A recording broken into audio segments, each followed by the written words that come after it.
The satellite phone buzzed against Kira Valdez's ribs as she crouched behind the concrete barrier, dust swirling through the Afghan twilight. The message was brief, encrypted, and changed everything. Return to base immediately. Priority Alpha. She stared at the screen for 3 seconds before deleting it, her mind racing through possibilities. Priority Alpha meant one thing. Someone very high up wanted her back in Washington, and it wasn't for a commendation ceremony.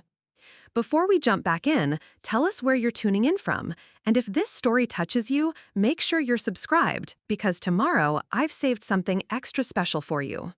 2 hours later, she was on a transport helicopter cutting through the desert darkness, still wearing her combat fatigues and carrying the weight of 18 months of undercover intelligence work that nobody back home even knew existed.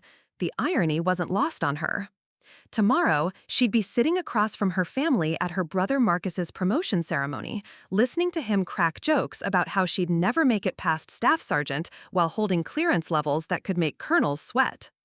The rain drummed against the windows of the officers' club at Fort Mercer, creating a steady rhythm that matched Kira's heartbeat as she watched her brother Marcus accept his new lieutenant colonel insignia. Their father, retired General Robert Valdez, stood beside him with the kind of pride that seemed to light up the entire room.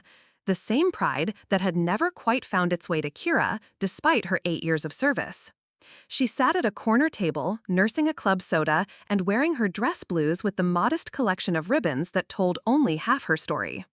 To everyone in this room, she was Staff Sergeant Kira Valdez, a communications specialist who'd done a few deployments and managed to stay out of trouble. They saw the rank, not the clearance. They saw the surface, not the depths. Marcus caught her eye across the room and made his way over, his new oak leaves catching the light. His grin was wide and genuine, the same one he'd worn since they were kids racing bicycles around the base housing at Fort Stewart. He dropped into the chair beside her with the easy confidence of someone who'd never doubted his place in the world. "Still can't believe they let you into the grown-up ceremony," he said, clinking his beer against her soda. "What's that put you at now? 8 years? Most people make sergeant by then." Kira forced a smile. "Some of us take the scenic route." "Dad's been asking when you're going to apply for warrant officer school. Says you've got the technical skills for it." Marcus took a long drink, then leaned back in his chair. "Honestly though, sis, I don't see you making the cut. The competition's brutal these days, and you've never been the type to push yourself into leadership positions. You're more comfortable in the background, handling the logistics side of things." The words stung because they were delivered without malice. Marcus genuinely believed what he was saying, just like everyone else in their family, just like everyone else in the Army who saw her official record and drew their conclusions. What Marcus didn't know was that 3 months ago, Kira had been embedded with a joint special operations task force in Syria, using her communications expertise to intercept and decode enemy transmissions that led to the disruption of a major arms trafficking network. What he didn't know was that her last fitness report had been classified at a level that required a general's signature just to acknowledge its existence.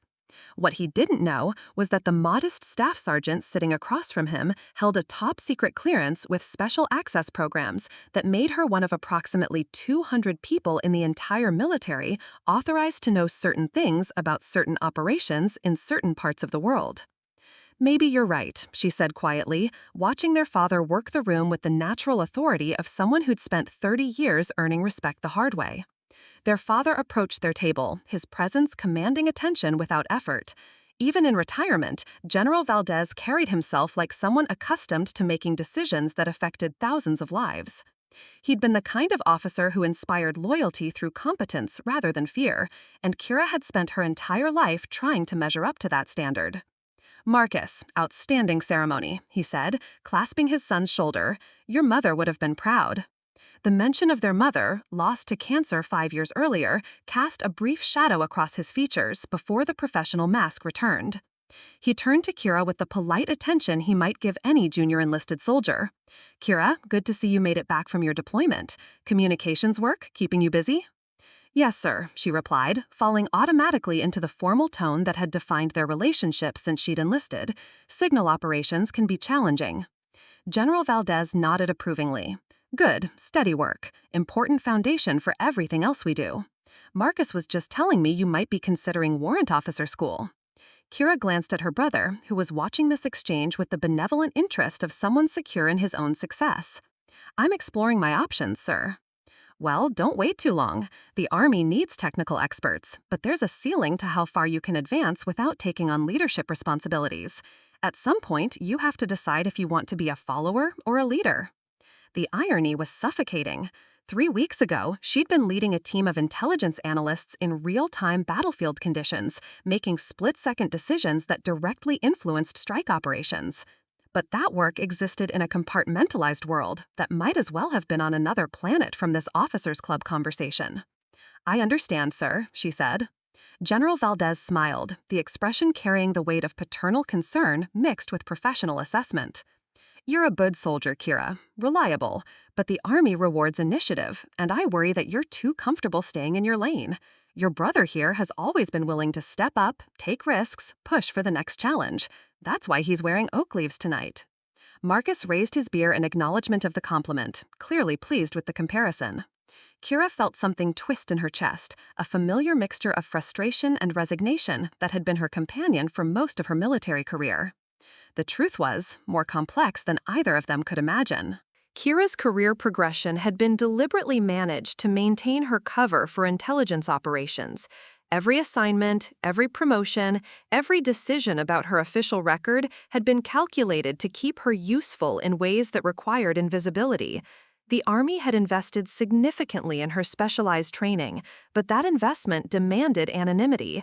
She'd spent 2 years at the Defense Language Institute becoming fluent in Arabic and Farsi. She'd completed advanced courses in signals intelligence and electronic warfare that most officers never even knew existed. She'd been handpicked for psychological profiling that qualified her to work with assets in hostile territory. But none of that appeared on the service record that her family saw. On paper, she was exactly what Marcus described, a competent communications specialist who'd managed to avoid major mistakes without achieving major successes. "I should probably head back to the hotel," Kira said, standing and smoothing her dress blues.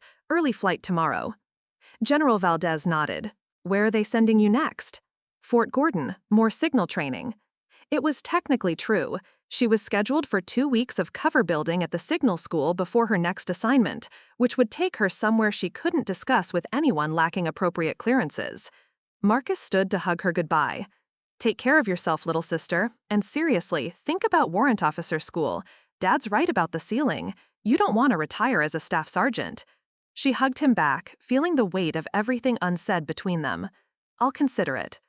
As she walked toward the exit, Kira caught her reflection in the club's mirrors. The woman looking back at her wore the uniform and rank of someone ordinary, someone forgettable. But behind her eyes was the accumulated weight of operations that had shaped the geopolitical landscape in ways that would never make the evening news. Her phone buzzed as she reached her rental car. A text from an unlisted number with a message that looked like spam to anyone without context. "Your computer warranty is about to expire. Please call for immediate assistance." Kira deleted the message and started her car. The warranty reminder was code for a priority communication from her handler, which meant her cover assignment at Fort Gordon might be shorter than expected.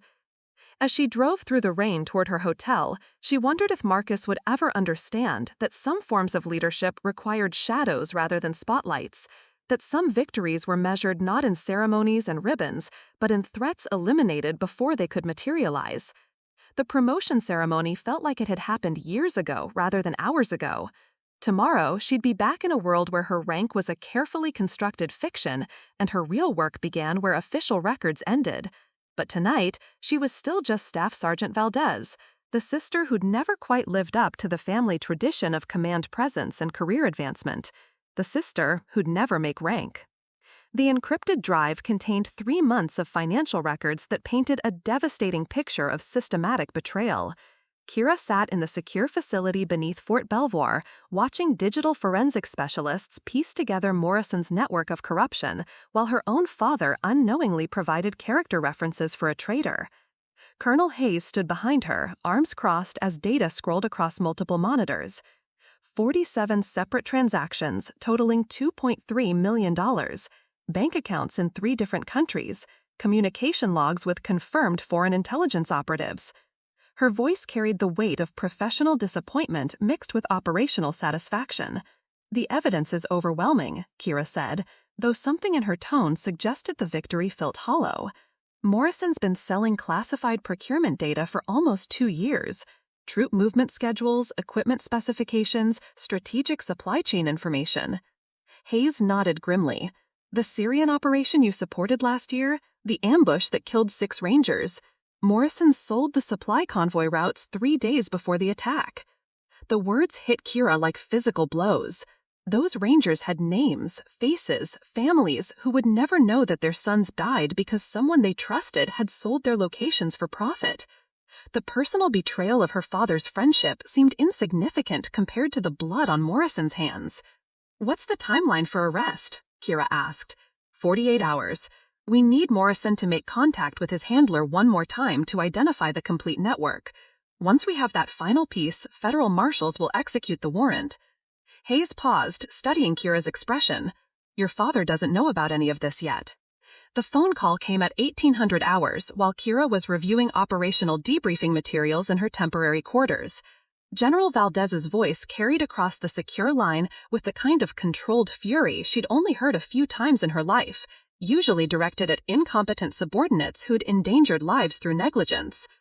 "I just received a call from the FBI," he said without preamble. "They're arresting Dave Morrison for espionage, selling military secrets to foreign governments." Kira closed her eyes, knowing this conversation had been inevitable, but dreading it nonetheless. "I'm sorry, Dad. I know you trusted him." 27 years I've known that man. Served with him in Iraq, recommended him for promotion, had him at our dinner table. General Valdez's voice cracked slightly before regaining its military composure. "They're saying he's responsible for operational security breaches that got soldiers killed." "The evidence is substantial," Kira said carefully, unable to reveal her own role in building that evidence. "What I don't understand," General Valdez continued, "is why the FBI called me personally. They said one of their agents specifically requested that I be briefed before the arrest becomes public. Someone who insisted I needed to know that Dave's betrayal went deeper than financial corruption." Kira felt her stomach tighten. Hayes hadn't mentioned involving her father in the operational briefing. "What did they tell you?" "That someone very close to this investigation wanted me to understand the scope of what Morrison had done. The agent said I should be proud of the people who uncovered this conspiracy." General Valdez paused, and Kira could hear papers rustling. "She also said I should expect another call within 24 hours from someone who wanted to discuss my daughter's career." The line went quiet for several seconds. Kira waited, knowing her father was processing implications with the same systematic thoroughness he'd applied to military problems throughout his career. "Kira," he said finally, his voice shifting to a tone she'd never heard before, "what exactly do you do for the Army?" Before she could answer, her secure phone buzzed with an incoming priority message.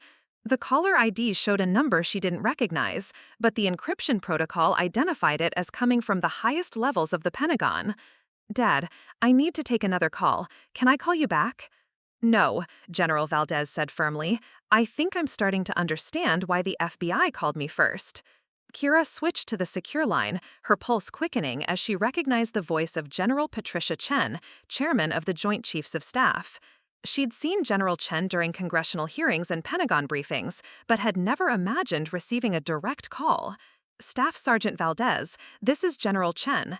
I'm calling to personally commend your outstanding service in Operation Silent Thunder. Your intelligence work directly resulted in preventing what could have been the most damaging security breach in recent military history." Kira's mind reeled. Operation Silent Thunder was the codename for her investigation into Morrison's network, but she'd never been told the operation had risen to Joint Chiefs' attention. "Thank you, Nam. I was simply doing my job." "Your job, as I understand it, has been significantly more complex than anyone in your family realizes." General Chen's voice carried the authority of someone accustomed to making decisions that affected global security. "Colonel Hayes has briefed me on your operational history. 18 months of deep cover intelligence work, multiple successful counterintelligence operations, and analytical capabilities that identified patterns our best cyber warfare specialists missed." General Chen continued. I'm also told that your family believes you're a communications specialist who's never advanced beyond staff sergeant rank. That's correct, ma'am. Operational security required maintaining a low profile. Well, Staff Sergeant, operational security is about to change significantly. I'm personally requesting your presence at a Pentagon briefing tomorrow morning, Joint Chiefs Conference Room. We have a proposal that I believe will interest you. Kira felt the ground shifting beneath her feet. Joint Chiefs Conference Room meetings were reserved for issues of national strategic importance. Staff sergeants didn't receive personal invitations from the chairman unless something extraordinary was happening. Ma'am, may I ask what type of proposal? The Army is creating a new counterintelligence division focused on insider threats and defense contractor security. Based on your performance in Operation Silent Thunder, you're being offered the opportunity to lead this division with immediate promotion to lieutenant colonel and assignment to Pentagon staff. The words hit Kira like a thunderbolt. Lieutenant colonel, Pentagon staff, leading an entire division. The jump from staff sergeant to field grade officer was unprecedented, but apparently her classified operational record justified exceptional advancement. Furthermore, General Chen added, this promotion will require declassifying significant portions of your service record. Your family will finally understand exactly what you've been doing for your country. Kira sat in stunned silence, processing the magnitude of what was being offered. Everything she'd worked for in secret, every sacrifice made to maintain operational cover, was about to become public recognition. I need to discuss this with my family, Kira said finally. Of course, but I should mention that your father has already received preliminary briefing materials. Colonel Hayes thought he deserved to know the truth before reading about it in tomorrow's news reports. After ending the call, Kira immediately called her father back. General Valdez answered on the first ring, his voice completely different from their earlier conversation. Lieutenant Colonel Valdez, he said, using her about-to-be official rank. I just finished reading 18 months of operational reports that have your name on them. Counterintelligence operations in Syria, Afghanistan, and domestic contractor networks. Threat assessments that influence strategic planning at the highest levels. Kira could hear the mixture of pride and bewilderment in his voice. Dad, I couldn't tell you. The clearance requirements. You've been leading intelligence operations while I thought you were answering radios, General Valdez interrupted. You've been preventing security breaches and saving lives while your brother and I made jokes about your career advancement. The emotion in his voice was unmistakable now. Not anger, but something deeper, recognition mixed with regret. I called Marcus, General Valdez continued, told him he needed to read some classified briefing materials before tomorrow's news cycle. He's driving here tonight. I think we owe you a family conversation that's about 8 years overdue. 24 hours later, Kira walked through the Pentagon's executive corridors wearing newly pinned lieutenant colonel rank insignia and carrying briefing materials for her first meeting as Director of Insider Threat Analysis. The security badges hanging from her uniform now reflected her actual clearance levels rather than the carefully constructed fiction she'd maintained for years. The Joint Chiefs Conference Room was exactly as impressive as she'd imagined, with its polished mahogany table and walls lined with portraits of military leaders who'd shaped American history. General Chen stood at the head of the table alongside the other service chiefs, all focused on briefing materials that outlined the new counterintelligence division's mission and resources. Colonel Valdez, General Chen said as Kira entered, welcome to your new assignment. I trust your family has had time to adjust to recent revelations. Yes, ma'am. They're still processing everything, but they understand now. General Chen smiled. Your father called me personally this morning, wanted to thank the Joint Chiefs for recognizing your contributions. He also said he was proud to have raised an officer capable of this level of service, even if he didn't realize it at the time. As the briefing began, Kira reflected on the journey that had brought her to this room. From family dinner table dismissals to Pentagon executive leadership. From hiding her capabilities to being entrusted with national security responsibilities that would have been unimaginable just days earlier. The recognition felt surreal, but the mission was deadly serious. Morrison's arrest had exposed vulnerabilities in defense contractor oversight that required systematic reform. The new division would be responsible for preventing similar betrayals while protecting the operational security that made effective intelligence work possible. Marcus had called that morning, his voice still stunned by the classified briefings he'd reviewed. "I don't even know what to say, Kira. All those jokes about your career, all the times Dad and I talked about your potential, we had no idea what you were actually accomplishing." Now, sitting in the Joint Chiefs conference room and receiving her division's operational charter, Kira realized that recognition had never been the goal. Protecting American soldiers and national security had driven every decision, every sacrifice, every year of maintaining cover while her family remained unaware of her true contributions. But having that recognition, finally seeing respect in her father's eyes and understanding in her brother's voice, completed something that had been missing from even her most successful operations. The briefing concluded with General Chen officially welcoming her assignment and outlining expectations for the division's first year of operations.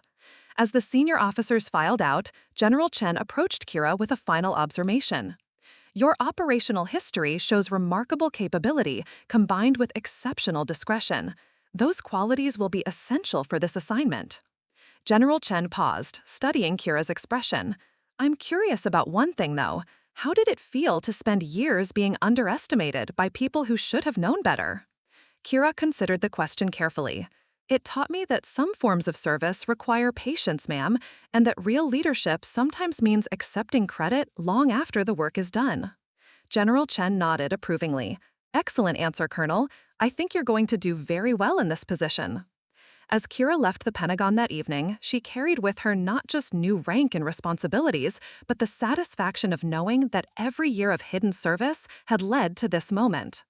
The underestimated staff sergeant was now Lieutenant Colonel Valdez, Director of Insider Threat Analysis, with resources and authority to prevent future betrayals like Morrison's. The phone call from the Joint Chiefs had changed everything, but more importantly, it had revealed everything that had always been true. Lieutenant Colonel Kira Valdez stared at the classified briefing folder marked with red tape and warning labels that indicated contents requiring presidential-level clearance. 6 months into her role as Director of Insider Threat Analysis, she'd thought she'd seen every possible variation of security breach and institutional betrayal. The folder on her desk suggested she'd been optimistic. The Pentagon's executive wing buzzed with activity even at 0630 hours, senior staff members hurrying between meetings that shaped national defense policy. Kira's office, located 3 doors down from the Joint Chiefs conference room, reflected her newfound status within the military hierarchy. Floor-to-ceiling windows overlooked the Potomac River, and her desk bore the kind of secure communication equipment that connected directly to the White House Situation Room. Her assistant, Major Jennifer Chen, knocked once before entering with a steaming cup of coffee and an expression that suggested the morning briefing would be anything but routine. Major Chen had been handpicked from Defense Intelligence Agency ranks specifically for her ability to process complex threat assessments while maintaining absolute discretion. "Ma'am, General Harrison from the Defense Security Cooperation Agency is here for your 700 briefing. He's brought additional materials that weren't included in your advance packet." Major Chen's tone carried the subtle emphasis that indicated classified information requiring special handling. "Additional materials usually mean additional problems," Kira observed, accepting the coffee while opening the briefing folder. "What's the threat assessment level?" "Critical, immediate action required. General Harrison will provide details, but initial indicators suggest a systematic compromise of foreign military sales programs spanning multiple allied nations." Kira felt her pulse quicken slightly, the familiar sensation of operational focus taking hold. Foreign military sales programs represented one of America's most sensitive diplomatic and security programs, involving the transfer of advanced weapon systems to allied nations. Compromising those programs could destabilize entire regions while providing enemies with detailed intelligence about American military capabilities. General Harrison entered her office precisely at 700, carrying himself with the bearing of someone accustomed to delivering bad news to senior leadership. He was a lean man in his early 50s, with steel gray hair and the kind of weathered features that suggested extensive field experience before his current policy role. Preparing and narrating this story took us a lot of time, so if you are enjoying it, subscribe to our channel. It means a lot to us. Now back to the story. Colonel Valdez, thank you for prioritizing this briefing. What I'm about to share represents a potential catastrophe for American strategic interests in Southeast Asia and the Middle East. General Harrison settled into the chair across from her desk, opening his own classified folder. Over the past 18 months, we've identified systematic leaks of foreign military sales data involving weapons transfers to Taiwan, South Korea, and Saudi Arabia. Technical specifications, delivery schedules, training protocols, and most critically, vulnerability assessments for systems we've provided to allied nations. Kira leaned forward, immediately grasping the implications. Someone with access to FMS databases has been providing detailed intelligence about our allies' defensive capabilities to hostile actors. Correct, but it gets worse. The leaked information includes system limitations and potential countermeasures that could be exploited in the event of armed conflict. Someone has essentially provided enemy nations with detailed instructions for neutralizing weapon systems we've sold to our closest allies. General Harrison activated a secure tablet projecting classified imagery onto the wall-mounted screen in Kira's office. The images showed technical diagrams, procurement schedules, and financial transactions that painted a picture of systematic intelligence gathering focused on American weapon sales. We've traced the leaked information to communications with confirmed Chinese intelligence operatives, Iranian Revolutionary Guard contacts, and North Korean cyber warfare units. Whoever is providing this intelligence has connections spanning multiple hostile nations. Kira studied the projected data, her mind automatically categorizing threat levels and operational implications. Timeline for the leaks. First detected breach occurred 14 months ago, shortly after the Taiwan defense package was finalized. Most recent confirmed leak happened 6 days ago, involving Saudi Arabia's air defense upgrades. General Harrison paused, meeting Kira's eyes directly. Colonel, someone with extraordinary access has been systematically betraying our most sensitive security cooperation programs. Access level requirements for this type of information. Top secret clearance with special access programs, specifically foreign military sales compartments. No more than 60 individuals in the entire government possess the necessary clearances to access all the compromised data. General Harrison's expression grew grimmer, and most of those individuals are senior officials with decades of trusted service. Kira felt the familiar weight of institutional betrayal settling over her like a familiar coat. The Morrison investigation had revealed corruption within defense procurement, but this suggested something far more sophisticated and dangerous. Someone with access to America's most sensitive military cooperation programs was systematically undermining relationships with critical allies. Do we have any leads on specific individuals? General Harrison hesitated, then activated another screen display showing personnel access logs and security clearance records. 3 potential suspects have been identified based on access patterns and opportunity windows. All 3 are senior officials with impeccable service records and personal relationships with current senior leadership. The first profile showed Deputy Secretary of Defense William Crawford, a career civil servant who'd spent 25 years managing foreign military sales programs. His access to classified information was comprehensive, his security clearance reviews had never indicated concerns, and his financial records showed no irregularities that might suggest foreign payments. The second profile belonged to Air Force Brigadier General Rebecca Martinez, Director of Security Cooperation Policy, whose responsibilities included oversight of all major weapons sales to allied nations. General Martinez had commanded fighter squadrons in Iraq and Afghanistan before transitioning to policy roles, and her service record reflected consistent excellence and innovation. The third profile made Kira's stomach clench with recognition.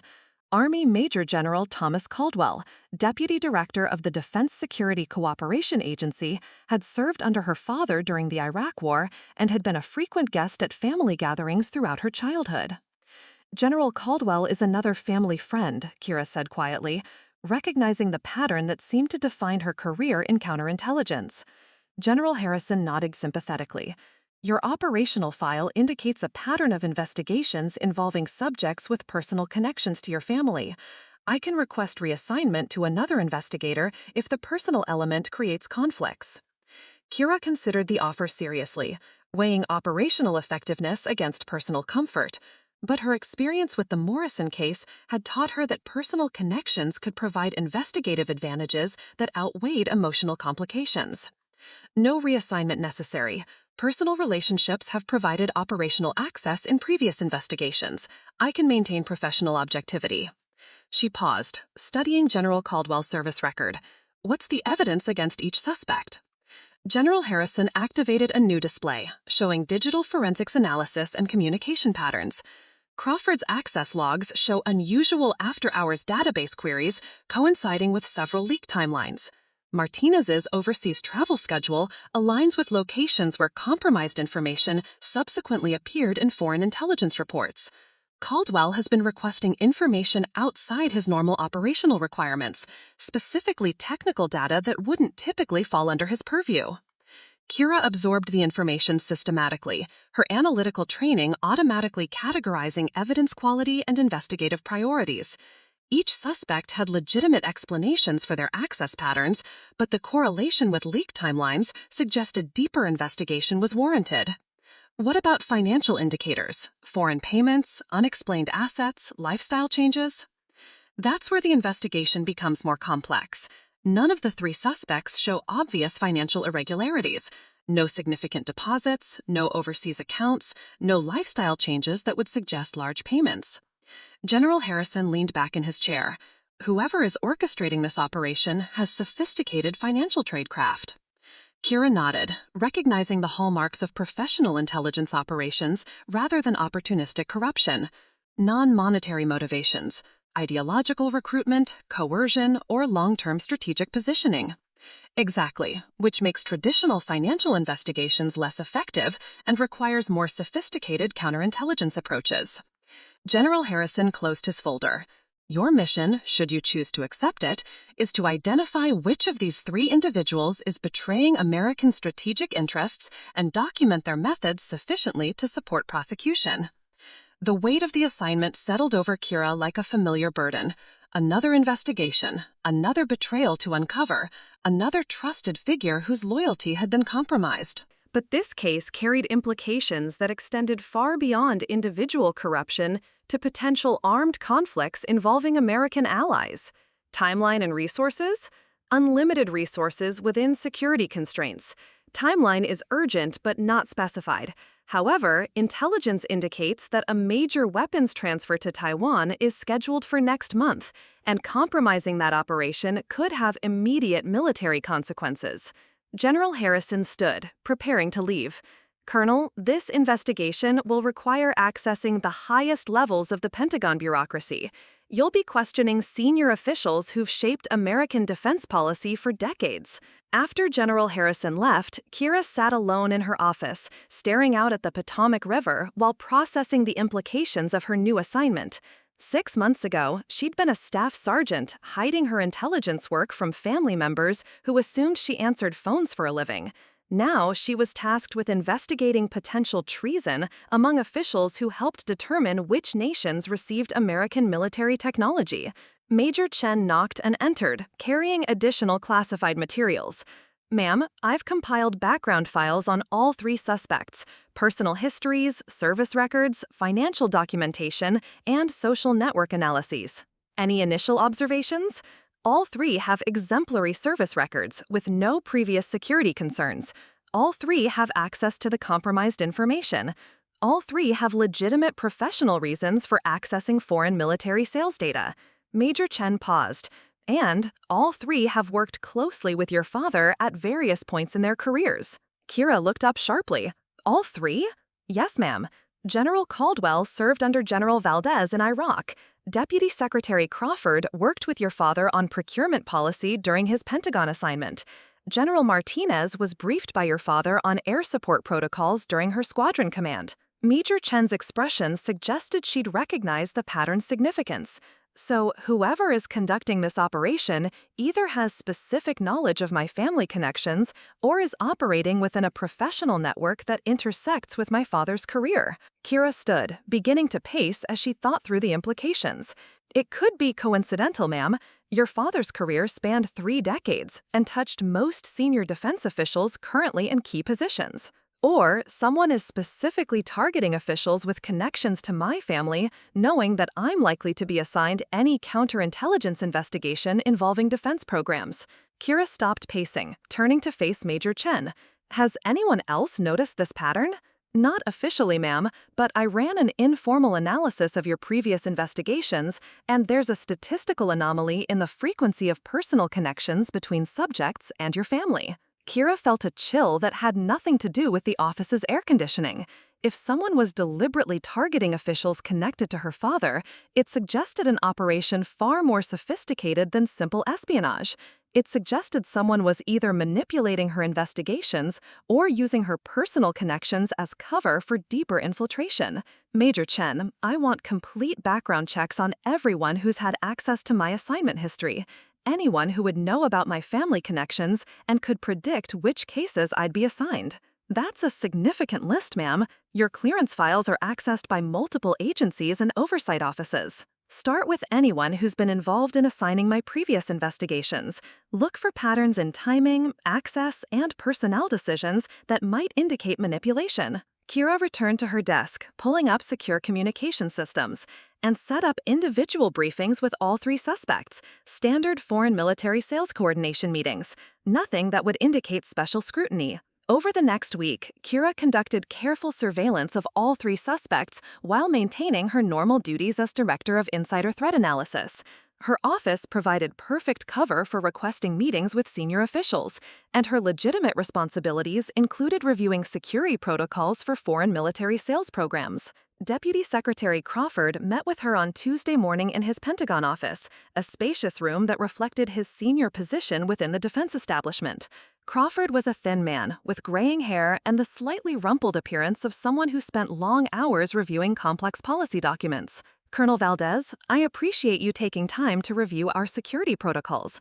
Recent cyber threats have made everyone more cautious about information sharing procedures. Crawford's demeanor was professional and cooperative, showing no signs of stress or evasiveness. They spent an hour reviewing classified procedures for protecting foreign military sales information, with Crawford demonstrating detailed knowledge of security requirements and potential vulnerabilities. His questions were thoughtful and his suggestions practical, exactly what she'd expect from someone with decades of experience managing sensitive programs.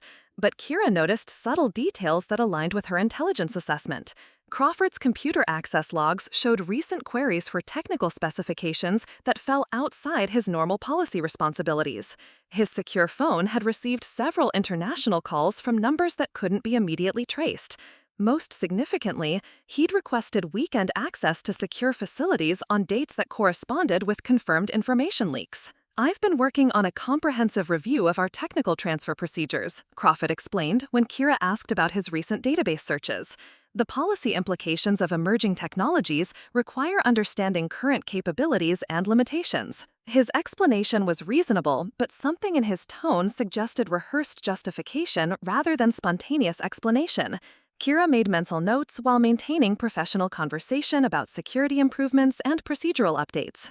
General Martinez's briefing took place Wednesday afternoon in her Air Force office at the Pentagon, surrounded by photographs of fighter aircraft and commendation certificates from her operational commands. Martinez projected the confident authority of someone accustomed to making life and death decisions under pressure. Colonel, your counterintelligence perspective could be valuable for our security cooperation programs. We're always looking for ways to protect sensitive technology transfers while maintaining strong relationships with allied nations. Martinez's approach was direct and businesslike, focusing on practical security challenges. During their discussion, Martinez demonstrated comprehensive understanding of the weapon systems being provided to various allied nations, including technical capabilities and operational limitations that would be valuable intelligence for hostile actors. Her access to classified specifications was legitimate, but the depth of her knowledge about systems outside her direct purview raised questions. Air power integration requires understanding ground-based defense systems, Martinez explained when Kira probed about her access to missile defense specifications. Our success depends on comprehensive awareness of allied capabilities across all domains. Again, the explanation was professionally sound, but Martinez's overseas travel records showed trips to conferences that weren't reflected in her official itinerary. Her personal communications included encrypted messages with contacts in countries that had received classified briefings on American weapon systems. General Caldwell's meeting on Friday morning carried additional emotional weight due to their family connection. He greeted Kira with the warm familiarity of someone who'd known her since childhood, asking about her father's health and expressing pride in her recent promotion.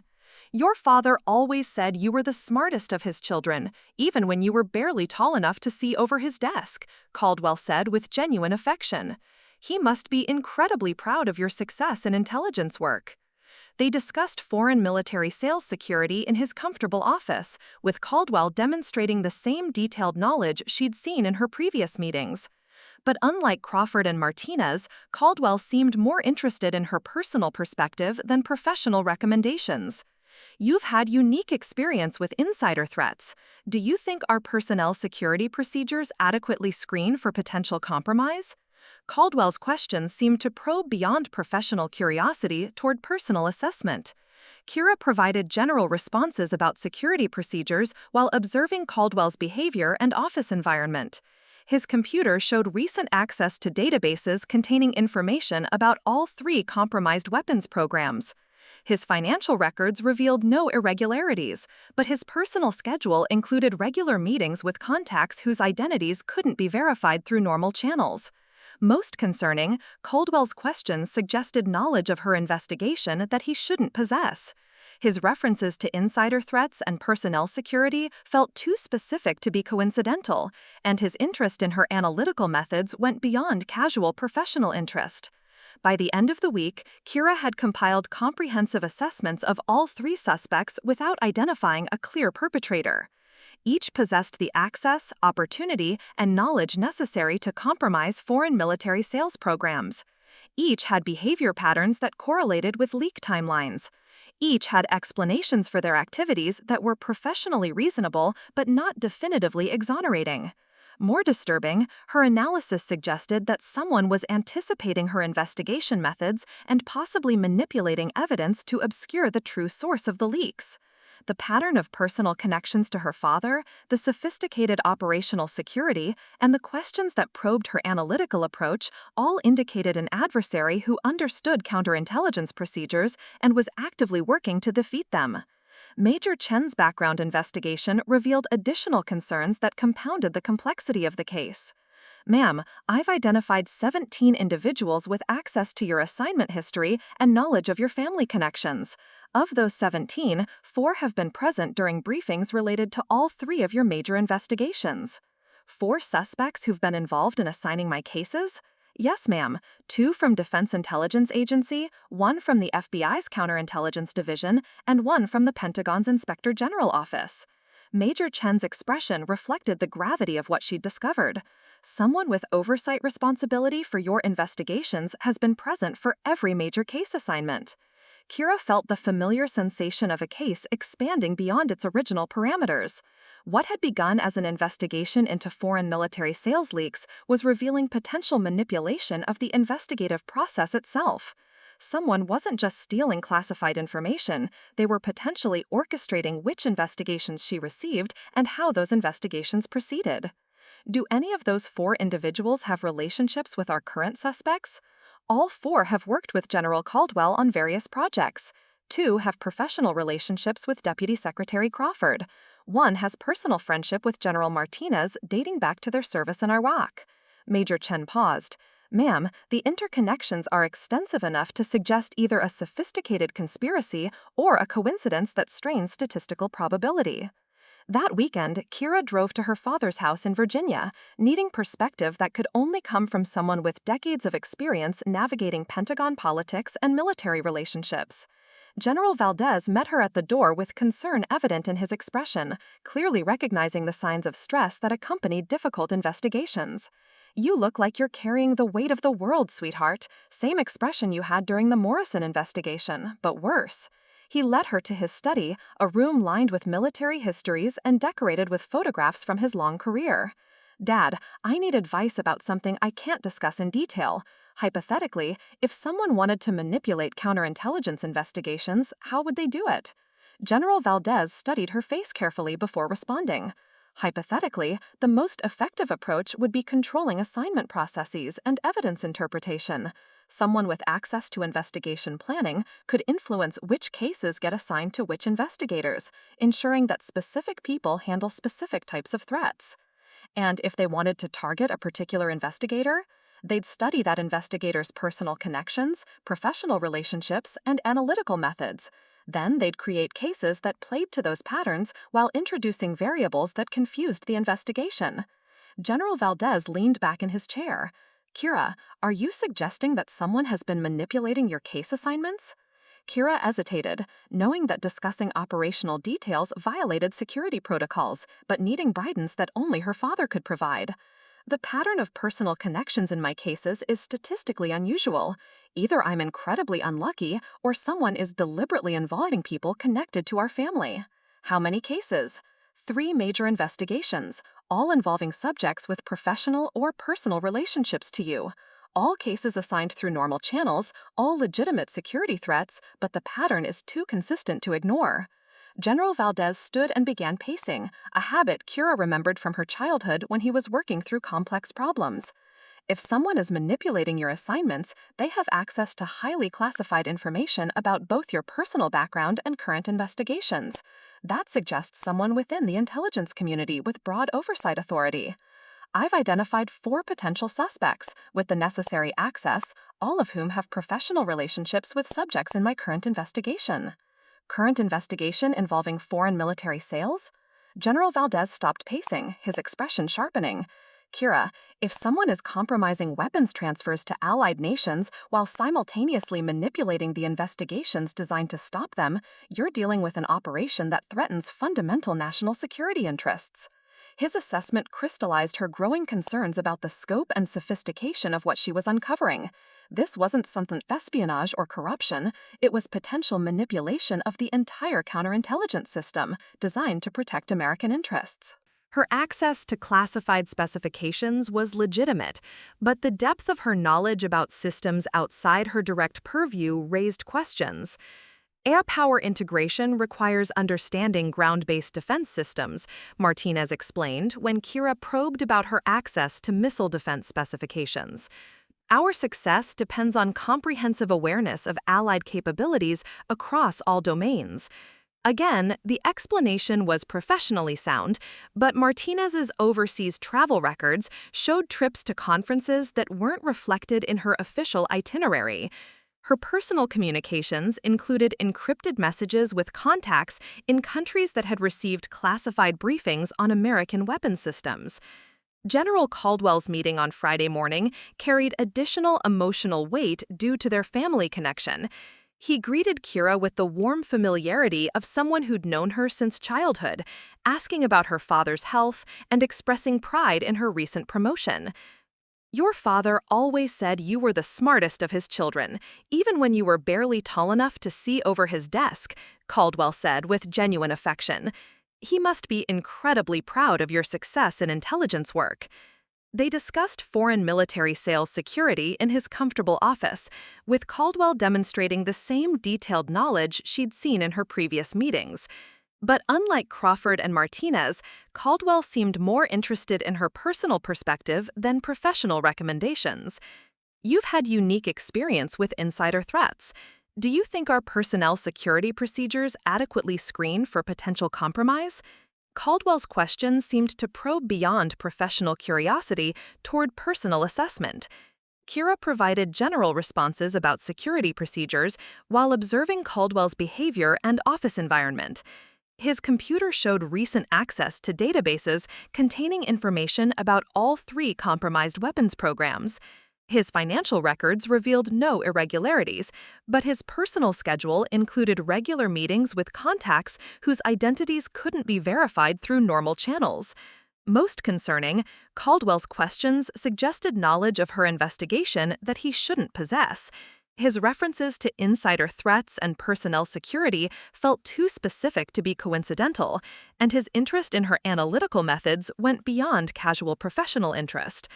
By the end of the week, Kira had compiled comprehensive assessments of all three suspects without identifying a clear perpetrator. Each possessed the access, opportunity, and knowledge necessary to compromise foreign military sales programs. Each had behavior patterns that correlated with leak timelines.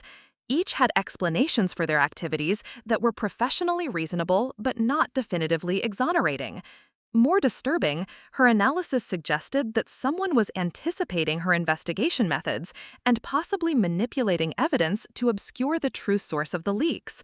The pattern of personal connections to her father, the sophisticated operational security, and the questions that probed her analytical approach all indicated an adversary who understood counterintelligence procedures and was actively working to defeat them. Major Chen's background investigation revealed additional concerns that compounded the complexity of the case.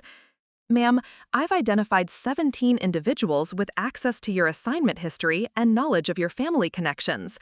Of those 17, 4 have been present during briefings related to all 3 of your major investigations. 4 suspects who've been involved in assigning my cases? Yes, ma'am. 2 from Defense Intelligence Agency, 1 from the FBI's Counterintelligence Division, and 1 from the Pentagon's Inspector General Office. Major Chen's expression reflected the gravity of what she'd discovered. Someone with oversight responsibility for your investigations has been present for every major case assignment. Kira felt the familiar sensation of a case expanding beyond its original parameters. What had begun as an investigation into foreign military sales leaks was revealing potential manipulation of the investigative process itself. Someone wasn't just stealing classified information, they were potentially orchestrating which investigations she received and how those investigations proceeded. Do any of those 4 individuals have relationships with our current suspects? All 4 have worked with General Caldwell on various projects. 2 have professional relationships with Deputy Secretary Crawford. 1 has personal friendship with General Martinez, dating back to their service in Iraq. Major Chen paused. Ma'am, the interconnections are extensive enough to suggest either a sophisticated conspiracy or a coincidence that strains statistical probability. That weekend, Kira drove to her father's house in Virginia, needing perspective that could only come from someone with decades of experience navigating Pentagon politics and military relationships. General Valdez met her at the door with concern evident in his expression, clearly recognizing the signs of stress that accompany difficult investigations. "You look like you're carrying the weight of the world, sweetheart. Same expression you had during the Morrison investigation, but worse." He led her to his study, a room lined with military histories and decorated with photographs from his long career. "Dad, I need advice about something I can't discuss in detail. Hypothetically, if someone wanted to manipulate counterintelligence investigations, how would they do it?" General Valdez studied her face carefully before responding. "Hypothetically, the most effective approach would be controlling assignment processes and evidence interpretation. Someone with access to investigation planning could influence which cases get assigned to which investigators, ensuring that specific people handle specific types of threats. And if they wanted to target a particular investigator, they'd study that investigator's personal connections, professional relationships, and analytical methods. Then they'd create cases that played to those patterns while introducing variables that confused the investigation." General Valdez leaned back in his chair. "Kira, are you suggesting that someone has been manipulating your case assignments?" Kira hesitated, knowing that discussing operational details violated security protocols, but needing guidance that only her father could provide. "The pattern of personal connections in my cases is statistically unusual. Either I'm incredibly unlucky, or someone is deliberately involving people connected to our family." "How many cases?" 3 major investigations, all involving subjects with professional or personal relationships to you. All cases assigned through normal channels, all legitimate security threats, but the pattern is too consistent to ignore." General Valdez stood and began pacing, a habit Kira remembered from her childhood when he was working through complex problems. If someone is manipulating your assignments, they have access to highly classified information, both your personal background and current investigations. That suggests someone within the intelligence community with broad oversight authority. I've identified 4 potential suspects with the necessary access, all of whom have professional relationships with subjects in my current investigation. Current investigation involving foreign military sales? General Valdez stopped pacing, his expression sharpening. Kira, if someone is compromising weapons transfers to allied nations while simultaneously manipulating the investigations designed to stop them, you're dealing with an operation that threatens fundamental national security interests. His assessment crystallized her growing concerns about the scope and sophistication of what she was uncovering. This wasn't simply espionage or corruption, it was potential manipulation of the entire counterintelligence system designed to protect American interests. General Valdez's background investigation revealed additional concerns that compounded the complexity of the case. Ma'am, I've identified 17 individuals with access to your assignment history and knowledge of your family connections. Of those 17, 4 have been present during briefings related to all 3 of your major investigations. 4 suspects who've been involved in assigning my cases? Yes, ma'am. 2 from Defense Intelligence Agency, 1 from the FBI's Counterintelligence Division, and 1 from the Pentagon's Inspector General Office. Major Chen's expression reflected the gravity of what she discovered. Someone with oversight responsibility for your investigations has been present for every major case assignment. Kira felt the familiar sensation of a case expanding beyond its original parameters. What had begun as an investigation into foreign military sales leaks was revealing potential manipulation of the investigative process itself. Someone wasn't just stealing classified information, they were potentially orchestrating which investigations she received and how those investigations proceeded. Do any of those 4 individuals have relationships with our current suspects? All 4 have worked with General Caldwell on various projects. 2 have professional relationships with Deputy Secretary Crawford. 1 has personal friendship with General Martinez, dating back to their service in Iraq. Major Chen paused. Ma'am, the interconnections are extensive enough to suggest either a sophisticated conspiracy or a coincidence that strains statistical probability. That weekend, Kira drove to her father's house in Virginia, needing perspective that could only come from someone with decades of experience navigating Pentagon politics and military relationships. General Valdez met her at the door with concern evident in his expression, clearly recognizing the signs of stress that accompanied difficult investigations. "You look like you're carrying the weight of the world, sweetheart." Same expression you had during the Morrison investigation, but worse. He led her to his study, a room lined with military histories and decorated with photographs from his long career. "Dad, I need advice about something I can't discuss in detail. Hypothetically, if someone wanted to manipulate counterintelligence investigations, how would they do it?" General Valdez studied her face carefully before responding. Hypothetically, the most effective approach would be controlling assignment processes and evidence interpretation. Someone with access to investigation planning could influence which cases get assigned to which investigators, ensuring that specific people handle specific types of threats. And if they wanted to target a particular investigator, they'd study that investigator's personal connections, professional relationships, and analytical methods. Then they'd create cases that play to those patterns while introducing variables that confused the investigation. By Friday evening, 3 of the Pentagon's most senior officials were in federal custody, charged with espionage, treason, and conspiracy to undermine American national security. The investigation had uncovered a spy ring that had been systematically compromising foreign military sales programs while manipulating the counterintelligence investigations designed to protect them.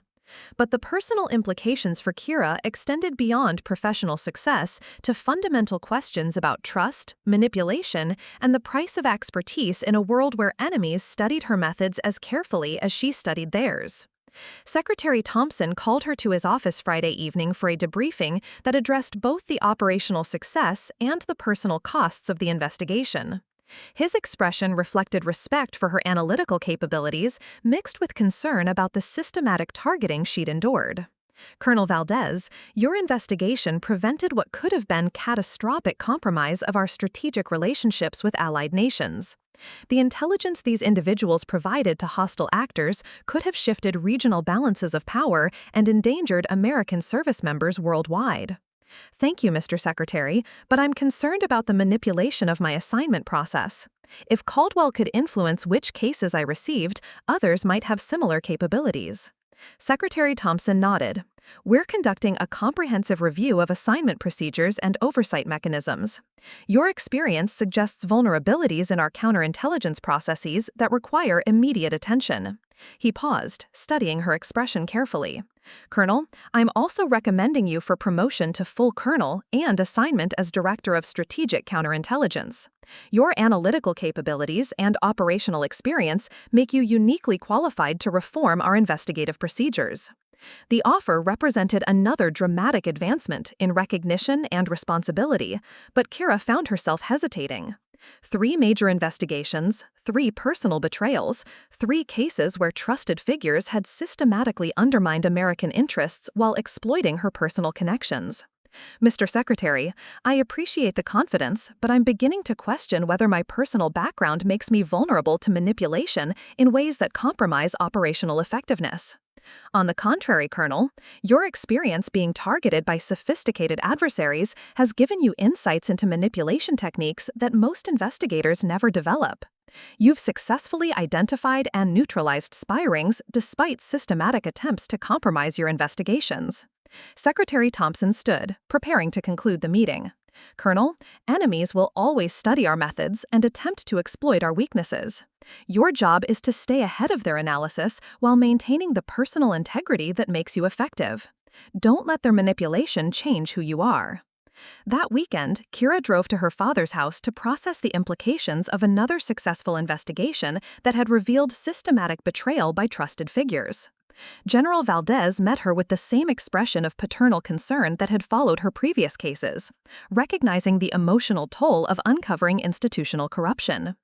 3 investigations, 3 family friends arrested for treason, he said as they sat in his study. At some point, the pattern stops being coincidence and starts being targeting. Caldwell's files confirmed it. He's been manipulating my assignments for 3 years, believing that personal connections would compromise my effectiveness. Kira looked out the window at the yard where she'd played as a child, when trust seemed simpler and betrayal was something that happened to other people. But he was wrong. You've successfully completed every investigation despite the personal complications. If anything, your personal connections provided operational advantages that more detached investigators might have missed. General Valdez paused, studying his daughter's expression. Kira, you've become one of the most effective counterintelligence officers in the military precisely because you can maintain professional objectivity while navigating personal relationships. Don't let their manipulation convince you that your background is a weakness. His words echoed Secretary Thompson's assessment, but Kira struggled with the realization that her personal life had become operational terrain for sophisticated adversaries.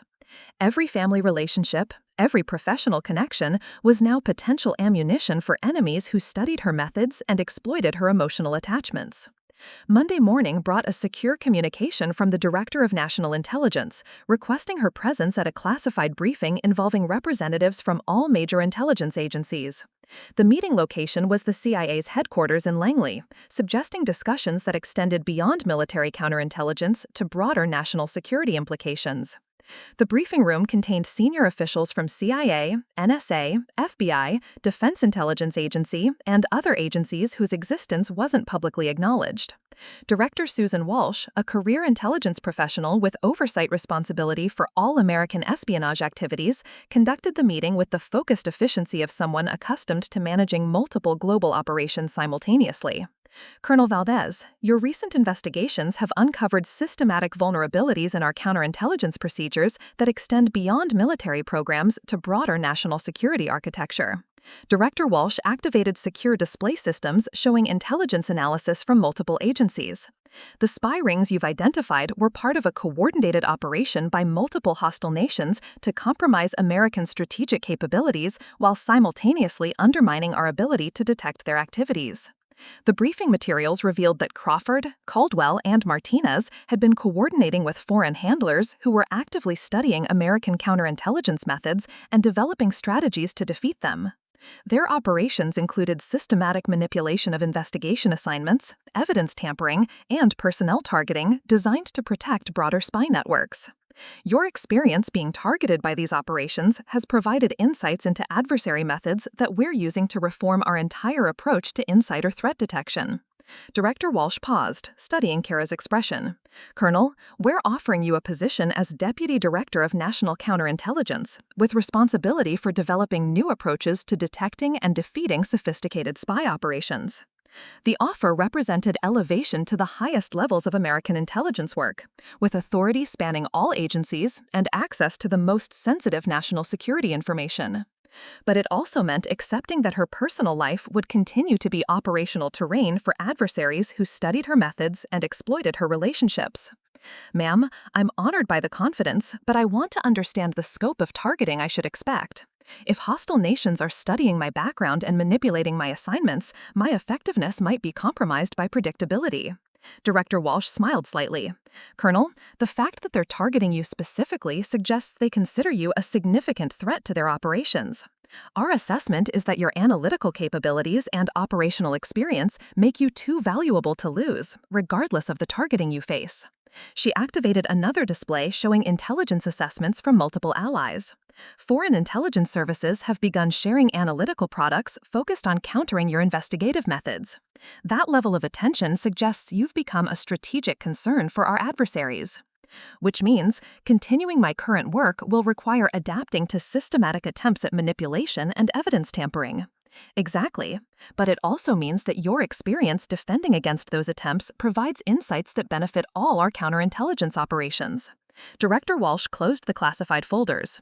Colonel, we need someone who understands how sophisticated adversaries operate and can develop countermeasures that protect our broader intelligence community. After the briefing, Kira drove back to the Pentagon through Washington traffic that seemed to move in slow motion compared to the pace of revelations that had dominated recent weeks. 3 spy rings exposed, systematic manipulation revealed, and now an offer to lead national counterintelligence efforts against adversaries who'd made her a primary target. Her phone buzzed with a message from Marcus, requesting dinner to discuss family implications of recent events. Since learning about her actual career, her brother had struggled to adjust his understanding of both her capabilities and the risks she faced in her work. They met at a restaurant in Arlington that provided sufficient privacy for sensitive conversations while maintaining the appearance of normal family interaction. Marcus arrived wearing civilian clothes, but carrying himself with the military bearing that had defined his identity since childhood. Kira, I've been reading classified briefings about your investigations, trying to understand what you've actually been doing for the past several years. Marcus's expression reflected genuine bewilderment mixed with concern. 3 major spy rings, dozens of arrests, national security threats that could have changed the balance of power in multiple regions. And you thought I was answering phones? Kira replied with slight amusement. I thought you were competent, but unambitious. I thought Dad was right about your potential being limited by lack of initiative. Marcus paused, studying her expression. Now I'm learning that foreign intelligence services consider you enough of a threat to dedicate resources to studying your methods and manipulating your assignments. His assessment captured the surreal nature of her career trajectory, from family disappointment to enemy target in less than a year of public recognition. The transition from hidden capabilities to strategic visibility had created new challenges that required careful navigation. Marcus, the work hasn't changed, just the recognition. I've been doing counterintelligence for years, but now enemies know who I am and are adapting their operations accordingly. Which means continuing this work puts you at risk in ways that go beyond normal operational hazards. Kira nodded, recognizing that her brother was processing implications that extended beyond professional success to personal safety. Sophisticated adversaries target counterintelligence officers who threaten their operations. Physical threats, character assassination, manipulation of personal relationships. It's part of the job. Marcus leaned back in his chair, expression reflecting the kind of protective concern that had characterized their relationship since childhood. Dad's proud of what you've accomplished, but he's also worried about the price you're paying for success. That evening, Kira called her father to discuss the National Intelligence Director's offer and the implications of accepting a position that would make her an even more prominent target for hostile operations. General Valdez listened with the focused attention of someone evaluating strategic options with incomplete information.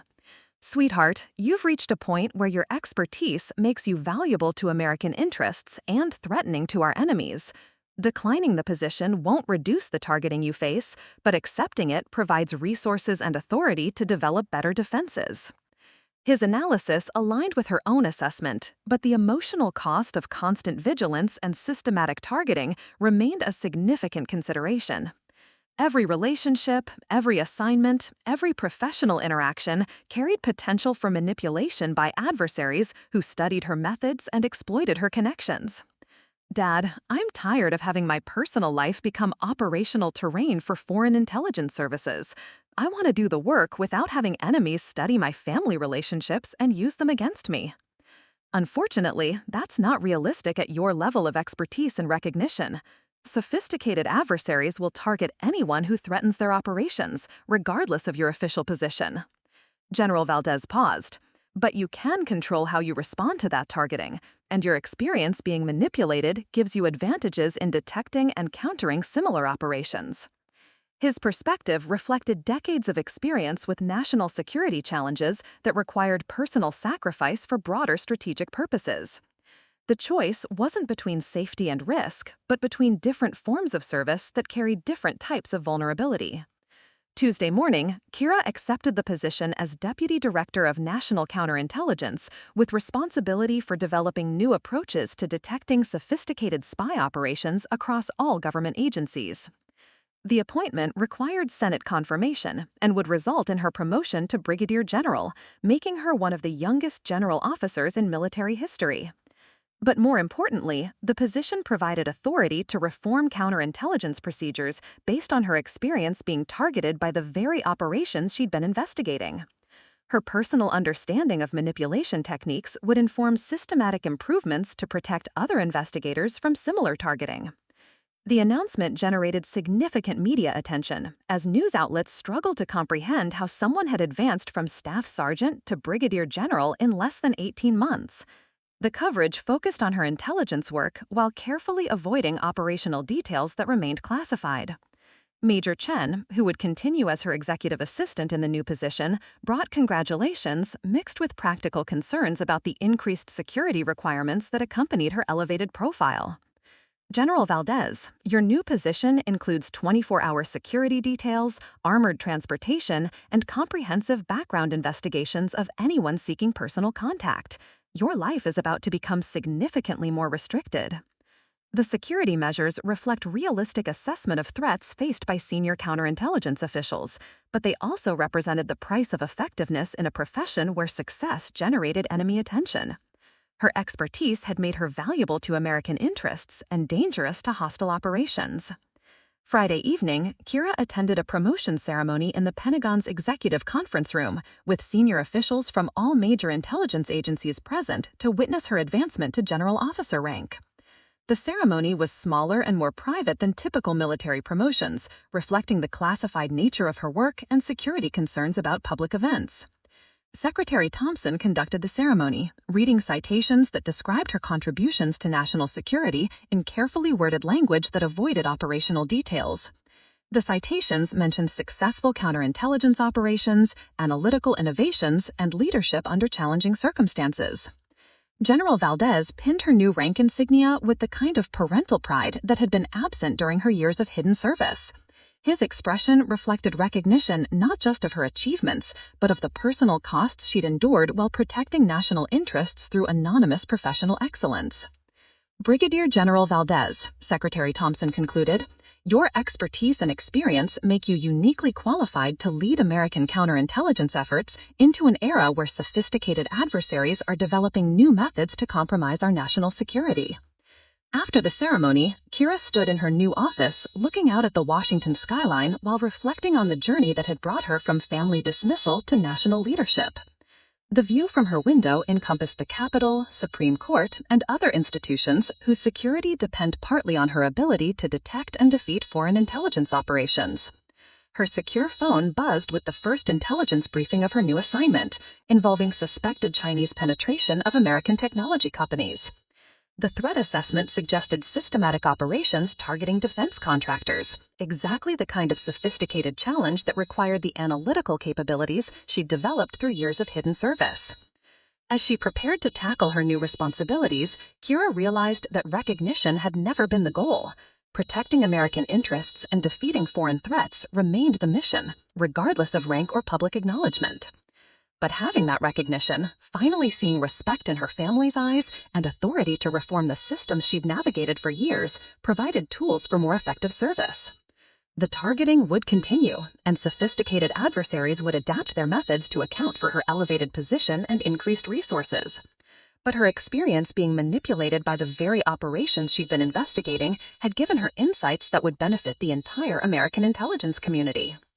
Brigadier General Kira Valdez, Deputy Director of National Counterintelligence, began her new assignment with comprehensive understanding of both the capabilities and vulnerabilities that defined modern espionage operations. Her personal experience with systematic targeting would inform systematic improvements to protect American interests from increasingly sophisticated threats. The phone call from the Joint Chiefs had changed everything 6 months earlier. But the real transformation had been the recognition that effective counterintelligence required understanding how enemies thought, planned, and adapted their operations. Her journey from hidden service to public leadership provided exactly that understanding. Up next, you've got 2 more standout stories right on your screen. If this one hit the mark, you won't want to pass these up. Just click and check them out.